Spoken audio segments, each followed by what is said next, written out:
তোমাদের কাছে যে লিডার এরকম বক্তব্য দেওয়ার জন্য আসে, তাদেরকে বলবো, আপনি চ্যালেঞ্জ দিয়ে বলেন আপনার রক্তের মধ্যে হারাম আছে কিনা। আমরা চ্যালেঞ্জ দিয়ে বলবো রক্তের মধ্যে হারাম নাই, এক ফুটে হারাম রক্ত নাই। আমরা এই বাংলাদেশে হারাম মুক্ত করতে পারবো।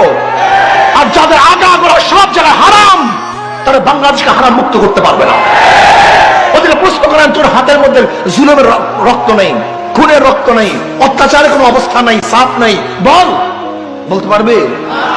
যে লিডারদের হাতের মধ্যে জুলুমের ছাপ, হাতের মধ্যে রক্ত, খুনের রক্ত, জুলুম, অত্যাচার, অবিচার, তারা দেশকে জুলুম মুক্ত করবে কিভাবে? আমাকে বলুন তো। মাথা কি খারাপ হয়েছে আপনার? কি আপনাকে দালাল বললো, কি আপনাকে ঘৃণা করছে, কি বদনাম করছে, এটা দেখার বিষয় নয়। হকের আওয়াজ তুলছি তো তুলছি, তুলতেই হবে, তুলতে থাকবো। কে মানবে অথবা না মানবে আমার দেখার বিষয় নয়।